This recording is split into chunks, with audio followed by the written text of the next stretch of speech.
Magandang araw mga kaibigan. Ako mga kaibigan na mainit itong pag-uusapan natin. Mga abogado, binira ang kabalbalan ng mga traidor sa Senado. 18 senador, tanggal ang maskara. Patong-patong na kaso kay BP Sara, binalandra. Grupong Escudero at Duterte nagulantang sa buwelta ng Kamara. Matapos harangin ng grupong Duterte ang impeachment trial ni BP Sara Duterte sa pamamagitan ng dismissal na hindi umubra, pero matindi talaga itong mga 18 na alipores di umano ni Duterte na pumabor para ibalik ang kaso sa Kamara. Bagay na kasama ito sa planong i-delay palalo ang impeachment. Abay heto at lalong umusok sa galit ang taong bayan. Samantala, nakakahiya ang mga umano'y 18 senador na pumabor kay Sara Duterte matapos sa matinding batikos ng mga batikang abogado at mismong bumalangkas ng batas. At grupong Escudero Duterte talagang tanggal na po ang maskara at BP Sara bineltahan ng malala ng Kamara. Naku, abangan nyo po yan. Yan ang pag-uusapan natin. Pero bagong lahat, pakilike po muna ating video, pakishare na din po at subscribe na po kayo sa ating channel. Unahin na po muna natin ito mga kaibigan.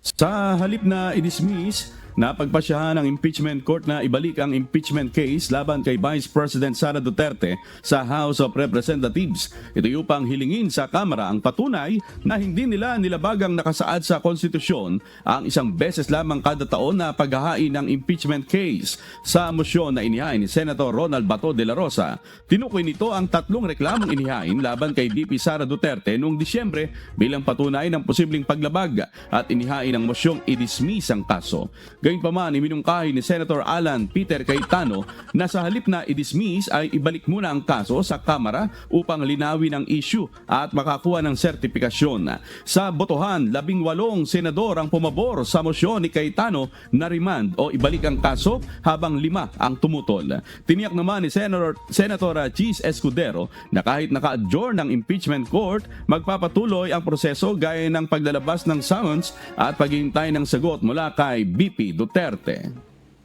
So ayan mga kaibigan, na malinaw naman kung ano nangyari, di ba? Talagang pilit po na gustong i-dismiss ng grupong Duterte itong kaso ni Sara Duterte. Pero yun nga mga kaibigan, nauwi, no?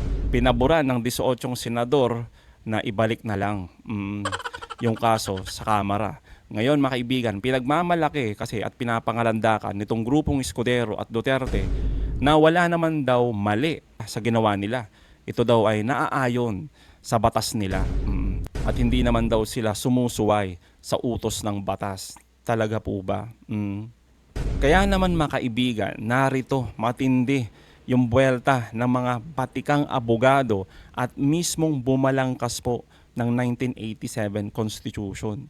Kung tama ba yung mga pinaggagawa at yung mga pumabor na 18 na senador mga kaibigan doon sa motion ni Cayetano na ibalik yung kaso ni Sara Duterte. Di ba mga kaibigan, sinasabi ng mga ilan nating kababayan na sana wag nang pagsalitain itong si Robin at Bato at yung mga alipores ni Duterte kasi napakawalang kwenta din naman daw yung mga argumento nila.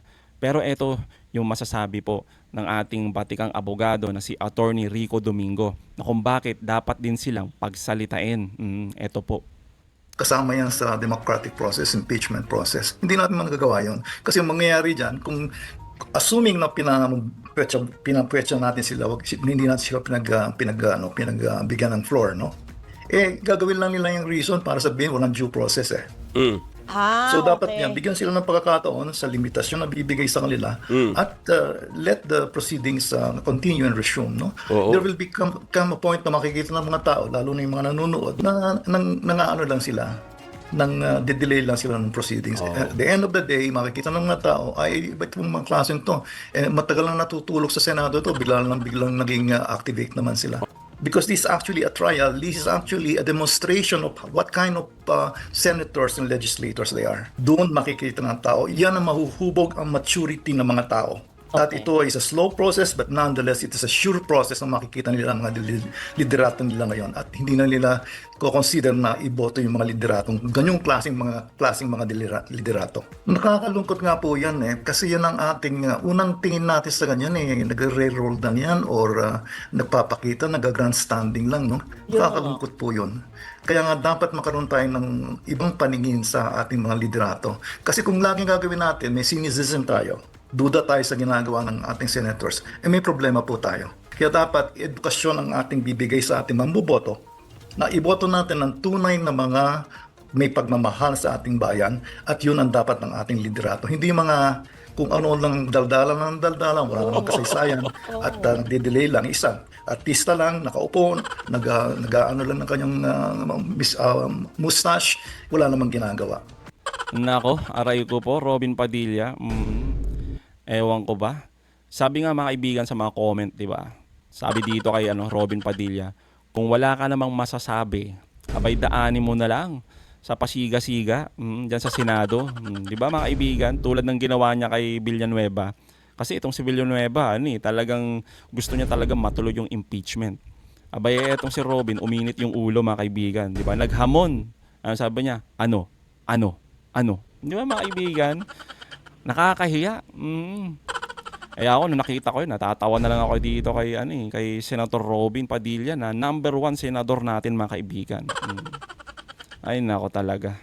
Mukhang makakapal kahit na hindi sila actually with the required credentials and the integrity and beyond reproach. Panay pa rin ang kanilang pagpunta doon at kumikita sila ng pera kasi wala naman silang trabaho pag hindi sila senator So in other words, ang mga tao nang maghuhusga sa kanila at ito ay pagpapatunay at makikita ng mga tao anong klaseng mga tao itong nilaladlad natin dito sa ating senator and even the House of Representatives. Kung sino-sino yan. In fact, we are in the anti-political dynasties. Yan ang ruta, ang root ng itong klaseng sistema that we have, no? Puro mga taga-political dynasty sa mga yan at sila'y namumuno dahil sa kanilang pera, sa kanilang impluensya at kanilang mekanaryo para sila ay laging iboboto every time na merong botohan. Kaya sa susunod mga kaibigan, wag na tayong pumili ng mga ganitong klaseng senador. Diba? Wala namang ginagawa yan O kitang-kita naman natin, sayang lang yung pinapasahod natin mga kaibigan. Tapos yung malala dito mga kaibigan, yung kahilingan ng mga makaduterteng senador na i-dismiss yung impeachment matapos mag-take out, tama ba yun? Tapos ito namang si Cayetano, yung motion to return na pinabura ng 18 senador, tama po ba yun? Diba? Hindi nga masagot yan ni Escudero. Kaya ito mga kaibigan, yung kasagutan ni retired Supreme Court Justice Carpio dito sa mga pinaggagawang kabalbalan di umano ng mga senador natin at lalong-lalo na yung mga bumotong 18 senador. Eto mga kaibigan. That should be brought up by the defense, by the impeached official, by VP Sara. The judges themselves cannot trace that because they are supposed to be impartial. They should not. That is favoring one side already. They're teaching or actually acting as counsel for VP Sara. They should allow VP Sara to raise that in his comment or answer. Yes, all of these objections they're raising should be raised by the impeached official, by VP Sara's lawyers. Why are they acting like counsel for VP Sara? Madali lang naman sigurong unawain mga kababayan, mga kaibigan, yung sinasabi dito ni retired Supreme Court Justice Carpio. Mantakin nyo mga kaibigan na eto na lang kung bakit tayo harap-harapang pinagloloko ng mga to. O nag-take out sila mga kaibigan, di ba? Nanumpa sila. Di ba? Bilang mga senator, judges. Na magiging impartial sila sa kaso. Nanumpa sila mga kaibigan, di ba? Pero bakit ganun? Mismong itong mga alipores no Duterte, talagang harap-harapan mga kaibigan na pinagloloko tayo. O nasan yung pagiging impartial dyan, Senator Bato? Kung mismong ikaw ay nag-aabogado at gusto mong i-dismiss yung kaso. Diba? Tapos ito namang si Cayetano, diba? Ayaw niyang ma-dismiss yung kaso. Pero ito naman yung naging solusyon niya para ma-delay lalo yung kaso ni Sara Duterte. Ibalik sa Kamara. Di ba mga kaibigan? Ang labo talaga nila. Tapos sasabihin pa nila, Para malaman natin kung may maling ginawa yung Kamara, ibalik na lang natin. Tapos bumoto naman at pumabor yung 18 senador. Ang lala. Tapos mga kaibigan, eto ang matindi. Sampal ito sa mga 18 senador na pumabor dyan sa motion ni Cayetano, mga kaibigan. Dahil nagsalita na po mismo yung isa sa bumalangkas ng ating batas. Walang iba mga kaibigan kundi si Attorney Munsod. Ngayon mga kaibigan, may mali ba na ginawa itong mga Kamara sa proseso ng impeachment ni Sara Duterte para ganun-ganun na lang ibalik ng Senado? Eto mga kaibigan ang sagot. The House of Representatives has not done anything wrong because yung invoking that rule of 1 year, it needs that the other three would have been initiated. The word is initiated, and they were not initiated in accordance with the rules in the Constitution until the House has decided that there is grounds for the correct grounds or things on the issues and decide that it should be sent to the Senate for trial. O di ba mga kaibigan, ganun lang kasimple yung sagot dito ni Attorney Munsod. O di sana tapos na agad yung mga katanungan ni Bongo, di ba? Regarding sa 1-year ban, bakit daw multiple na complaint sa isang taon, bawal daw yun, sabi niya. O eto, dapat tapos na sana yung mga argumento nyo na yan. Kung talagang gusto nyo sanang magtanong. O di ba mga kaibigan, di sana nasagot na agad. Ngayon mga kaibigan, ang malaking tanong kasi dito, so paano kung sumagot naman itong Kamara, di ba? Diba, ang gusto ni Cayetano ay magsertipika itong Kamara na sasabihin nila na wala kaming nilabag. So paano ngayon yan kung sumunod sila sa kagustuhan ng Senado? O anong gagawin ngayon ng Senado? Itutuloy ba nila yung impeachment? Eto mga kaibigan. Yan ang tanong ko sa mga senador. Right? Anong gagawin nyo ngayon?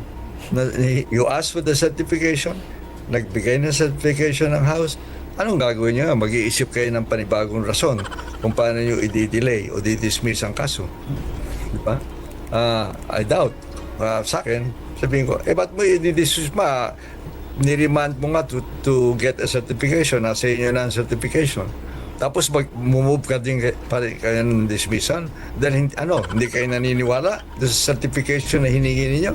And they're trying for means and ways in order to derail or stop the impeachment process. I think that's the agenda. Mga kaibigan, pare-pareho tayo, 'di ba? Nang iniisip, 'di ba? Yan talagang agenda nila. Talagang tuluyang i-dismiss yung kaso ni Sara Duterte. At yung mga ginagawa nila ngayon, nako mga kaibigan, delaying tactics kasama yan sa plano nila. Mismo si Attorney Munsod, ganyan din yung pananaw niya sa mga pinagagawang kabalbalan ng mga senador. Grabe mga kaibigan, talagang nakakahiya. Of the Senate. And they forget that they are senators of the people. Ang dapat protektahan nila are the people and not the accused. Totoo naman, di ba mga kaibigan, nakakahiya. Kasi mga senador kayo ng Pilipinas. Senador kayo ng taong bayan, di ba? Pinagkatiwalaan kayo. Tapos ipapamukha nyo lang sa aming lahat na senador lang kayo ni Sara Duterte. Abay matindi ho. Ay, hindi nyo po maiwasan na makakapag-isip kami ng ganyan. O lalo na si Attorney Munsod, ganun din yung pananaw niya sa inyong lahat. Na 18 na senador. Nakakahiya. Mandin nila basahin at sumunod lang sila sa proseso. Nag-iimbento sila ng mga reasons for delaying, reasons for stopping and derailing it. Yun ang kanilang iniisip. Hindi yung pag-isipan nila, ano ba yung mga, alam naman nila yung mga charges, hindi ba? Although not formally, na pag-isipan nila. As judges for the people, they are judges of the people. Paano nilang, how will they handle the charges? Ano mga question na i-raise nila? Kasi they have to listen to both the prosecution and the defense. Okay. That's what a good Judge Anderson. That is the integrity of a real judge. And where the source of his legitimacy is its independence and impartiality. Tama naman lahat mga kaibigan, yung sinasabi dito ni Attorney Munsod. Bakit nyo kailangan pa mag-imbento? Samantalang eto na nga, may proseso na nga, dapat nyo lang sundan eh. Pero bakit nyo ginagawang komplikado ang lahat? Tapos meron pa kayong pag-amin na di naman kami abogado. Pero ganito, ganyan. Yun na nga masama mga kaibigan, no? Hindi ka na nga abogado, nanggagago ka pa talaga. At ang masakit, harap-harapan pa sa publiko, di ba? Sa mata ng publiko, mga kababayan. Ay nako talaga. Kaya nga nakakalungkot mga kaibigan na majority pala ng mga senador natin, iisa lang pala yung pinagsisilbihan, mga kaibigan. Tapos sasabihin nila, hindi kami nag-aabogado kay Sara Duterte. Talaga po ba? Samantalang dun sa pagkahaba-haba ng kanilang debate patungkol nga dito, di ba? Makikita nyo dito kung sino talaga yung tinatarantado, harap-harapan yung publiko na hindi marunong tumupad sa pinag-usapan. Di ba? Di ba sabi nila, ibalik yung kaso sa Kamara. Pero wag i-dismiss yung kaso. Anong sabi ni Escudero? Ganon din si Cayetano. Umuulat sila, pati yung si Bato. Pero bandang huli mga kaibigan, ganito lang din pala yung gagawin ni Bato. Procedural clarification. You may proceed, sir. Once we decided to return the articles of impeachment to the House, am I correct to assume that technically we don't have the jurisdiction of these articles of impeachment already because we returned it? So, bakit pa natin magpapatuloy tayo sa pagbigay ng sampina sa respondent kung binalik natin? Siguro kung mabalik na yun sa atin, saka pa tayo magpapatawag ng mag-i-issue ng summons. Kasi, technically, wala tayong jurisdiction ngayon sa articles of impeachment dahil binalik natin sa kanila ang articles of impeachment. So, wala sa atin. So, ano ngayon ang magiging basis? Like, for example, magpadala tayo ng sampina kay Vice President Sara Duterte. Anong attachment ilagay natin sa sampina? Articles of impeachment should be attached to the sampina. So, anong personality natin to attach na sampina na ang sampina ay binalik natin sa House? So, technically, we don't have jurisdiction over the articles of impeachment. That's my humble understanding. Again, I am not a lawyer, Mr. President. Senator- Nag-iisip lang. I'm just guided by the Holy Spirit, Mr. President. To be honest, Holy Spirit is guiding me all the time. Thank you, Mr. President. Alam niyo mga kaibigan na may punto sana yung sinasabi ni Bato dito. Pero eto nga yun mga kaibigan may agreement na kasi sila. Di ba? Na ibabalik nga yung kaso sa Kamara pero hindi i-dismiss yung impeachment case. Ganun lang kasimple mga kaibigan. Kaya nga bumoto yung mga 18 Di ba? Gusto nila ibalik na lang muna. Para i-clarify kung meron bang paglabag ang Kamara. Pero walang dismissal na mangyayari. Pero ito namang si Bato, mga kaibigan, ayan, pinipilit niya hanggang sa dulo, hanggang matapos, hanggang uwian, mga kaibigan. Yan yung pinipilit niya, mga kaibigan. Tapos ang nakakatawa dito, guided daw ng Holy Spirit. Baka espiritu ni Digong nyo. Yun, guided ka. Ay nako, buti na lang di ka tinamaan ng kidlat dyan. Ay nako talaga. Mr. Presiding Officer. Senator Judge Ontiveros, you are recognized, ma'am. Mr. Presiding Officer, yung kasasabing wala ng jurisdiction ang impeachment trial court na ito, yan ay pag-amin, yan ay pagsisinungaling dun sa phrase, sa pinagbotohang motion kani-kanina lang na without dismissing or terminating the complaint. Nasa sa atin na Tapos ngayon pala, gumawa tayo ng aksyon para mawalan ng jurisdiction. At pati ba naman yung pag-summons na i-issue ng presiding officer, pati yon ay gustong bawiin mula sa kamay ng impeachment court. So nakikita natin, Mr. President, talagang brick by brick, stone by stone, dinidismantle itong impeachment trial process at dinidismantle yung impeachment complaint. Napakalaking disservice po sa ating dapat tungkulin sa ilalim ng konstitusyon. Session is Mr. suspended. Presiding Officer. Mga kaibigan, ramdam natin yung panggigigil ni Senator Risa kasi mismo siya nandyan, harap-harapang kang pinagluloko mga kaibigan. Talagang, ay nako mga kaibigan, talagang mapapamura ka talaga sa mga pinagagawa ng mga to di ba? Di ba mga kaibigan, harap-harapan talagang pagsisinungaling yan. Oo. Magi-start na Eto na yung proseso pero eto ginagawa nila. Talagang kundi dinidelay, abay gustong ipatigil at i-dismiss na. Hindi ba kasi nungalingan yan yung pinagagawa ni Bato? Samantalang ang linaw naman na nag-usap-usap na kayo ng mga senador. 'Di ba? Ang usapan lang, o sige, ibalik. Yan yung motion, 'di ba? Na hindi i-dismiss yung kaso. Pero eto siya. Sabi ko nga mga kaibigan, yung argumento kanina ni Bato, naiintindihan naman natin yun. May punto naman talaga siya. Kung wala sanang usapan o agreement yung mga senador na to. 'Di ba? Simplihan na lang natin mga kaibigan. Totoo naman, 'di ba? Paano ka nga naman magbibigay ng summons kung wala ka namang jurisdiction? Yun yung sinasabi ni Bato. Pero Sir Bato naman, ang linaw naman kasi, bakit mo ipapasok yung ganyang argumento kung sa una pa lang meron na kayong usapan? 'Di ba? Na mananatili yung jurisdiction nyo dyan sa kaso na yan. Ang gusto nyo lang, ibalik yung kaso para magkaroon ng paglilinaw na walang nilabag ang kamara. 'Di ba? Ganun lang kasimple. Bakit mo ba kailangan gawing komplikadong lahat at ginagawang bobo ang Pilipino? Ay nako naman talaga mga kaibigan. Ngayon mga kaibigan, sumagot si Kong Chua dito nga sa mga pinaggagawa ng mga senador na to na ibalik yung kaso sa kamara. Eto mga kaibigan po yung maliwanag na paglabag sa ating saligang batas. Dahil wala naman po sa mandato ng mga senador ang mag-file at magdesisyon sa ganitong klaseng mga motion. In fact, ito po ay gawain dapat ng defense, ng abogado, ng defense. Kaya nga po parang lumalabas po dito sila na rin ang nag-aabogado sa ating Vice Presidente.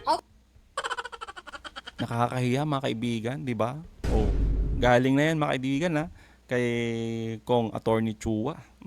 Tandaan natin, si Attorney Chua mga kaibigan, eto yung siniraan ni Sara Duterte nung kampanya. Malalang paninira. Pero still, nanalo mga kaibigan. Buti na lang. At nanalo at nanindigan at naniwala yung mga kababayan niya dito. Maraming salamat po sa mga nagtitiwala kay Attorney Chua. Hindi po kayo nagkamali ng binoto ninyo. Eto talaga yung may paninindigan. Nakakalungkot dahil maliwanag naman po sa rules on impeachment na sila rin mismo ang gumawa na dapat sila ay aakto na impartial o neutral.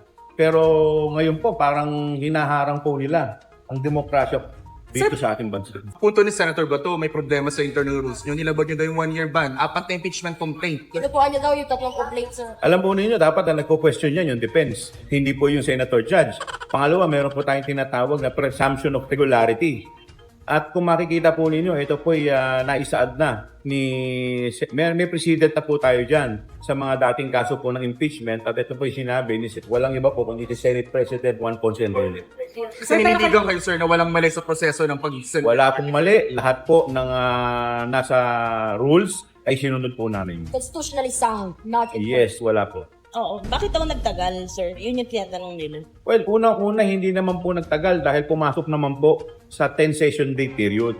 So, kaya nga po ito po mga usapin na to, dapat dati pa po yan tinanong. In fact, nag-file na po ng petition yung depensa. So, wala pa po kaming natatanggap o ang impeachment board ng TRO regarding po dito. Bakit po sila nagdidesisyon tungkol dito? Di ba mga kaibigan? Sana ganun lang di ba? Ganun lang kasimple mga kaibigan, yung talagang demand ng mga senador natin. Ito, sumagot si Attorney Chua. Di sana mas maganda kung mismong sa Senado ginawa ang lahat ng ito, di ba? Mas maraming makakapanood niyan. Di ba mga kaibigan? At mas transparent at kitang-kita mo talaga real time kung paano sila sumagot. Di ba mga kaibigan? Hindi yung ganito. 'di ba? Magpapasa ka ng ganito ganyan, sasagot sila, 'di ba? Para bang nagbabangayan mga kaibigan online, 'di ba? Hindi nilang sana nandun sa isang forum, nandun na lahat mga kaibigan. Kaya hindi talaga mawawala sa kaisipan ng taong bayan na ang lahat ng ito ay talagang delaying tactics, mga kaibigan. Tapos mga kaibigan, ito yung malala na nakakainit ng ulo. Sa lahat ng sinabi ng mga magagaling na abogado na to at even yung bumalangkas ng batas, mga kaibigan, ito lang yung sasabihin sa inyo ni Escudero, mga kaibigan. Karapatan nilang sabihin yon. Pero wala ngang pagbabawal sa rules ang hindi pwedeng gawin yon. Gusto nyo bang gapusin ko ang kamay, itali ko ang kamay, nang pili ilan o lahat ng members ng impeachment court at sabihin, ito lamang ang pwede nyong sabihin, ito bawal nyong sabihin. Pakibasa po yung siguro hindi rin panawagan ko dun sa 5 kasamahan naming dakdak pa rin ang dakdak sa dismissal. Nakalagay doon, without dismissing, Yabang without talaga. terminating. So, the impeachment court retains its jurisdiction. To my mind, that's why we issued summons. How can we issue summons if we do not have jurisdiction? And remember, the order issuing summons came after the vote. I think this is quite clear, even to young lawyers or young law students. Ewan ko sa'yo, Escudero. Sana yan ang sinabi mo kay Bato. Di ba? Siya yung nagtatanong yan eh.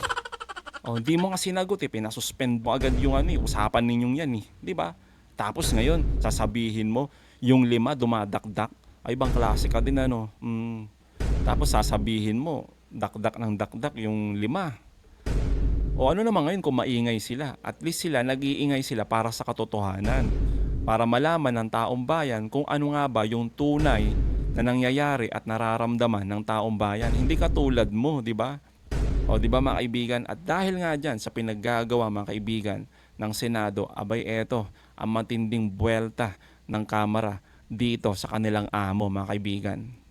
Patong-patong na kaso laban kay Vice President Sara Duterte. Ito ang isa sa inihaing rekomendasyon ng Committee on Good Government and Public Accountability sa House of Representatives kagabi. Ayon kay Committee Chairperson Manila Representative Joel Chua, ito ay dahil sa di umano'y maling paggamit ng confidential funds ng Office of the Vice President.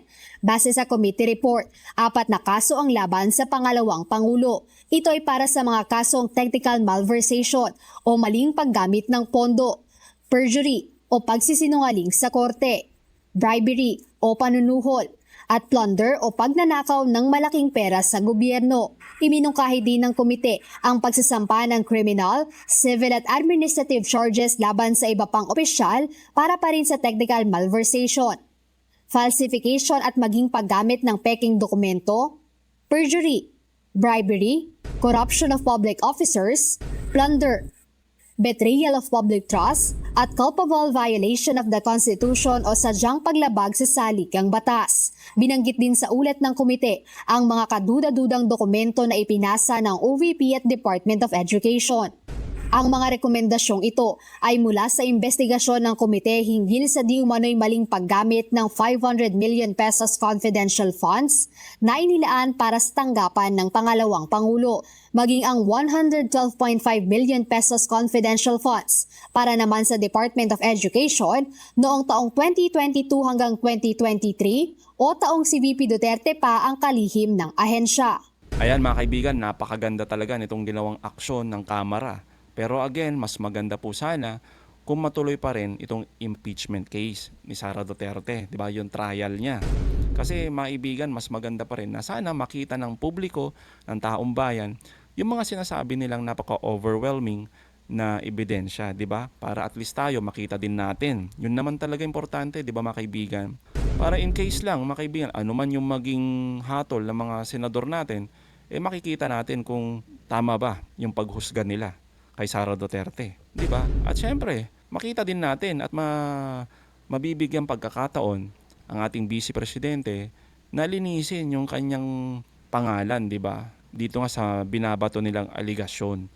Pero yun nga mga kaibigan, wala dinidelay ni Escudero at ng mga alipores ni Duterte. Kaya naman mga kaibigan, bago tayo magtapos, napakaganda nito mga kaibigan, yung sinabi ni Congresswoman Laila De Lima. Eto, sila ang nagtanong, sila rin ang sumagot. Walang due process, walang hiya. Ano ito? Korte o kulto? Well, mga kaibigan, totoo naman. Sila yung nagtanong, sila rin yung sumagot. Sinasabi nila, sumusunod sila sa due process. Pero ito nga, sabi nga ni former Senator Laila De Lima, walang due process, walang hiya. Ano yon, mga kaibigan? Yung 18 na bumoto at pumabor sa pagbabalik, no, na ibalik yung kaso sa Kamara, sila ba ay mga kulto? Kasi kung korte ito, abay malamang, mga kaibigan, magkakaroon talaga ng talagang impartial, di ba? Kung talagang korte ito na walang biases at all. Pero syempre, kung meron ng ganito na pinapaboran mo, di ba, yung leader, kulto nga ang tawag doon. Di ba, mga kaibigan? So, mga kaibigan, anong masasabi nyo patungkol dito? Comment down below. Again, mga kaibigan, huwag niyong kalimutan, i-like at i-share mga videos. Hanggang sa muli, kita-kita ulit tayo, mga kaibigan.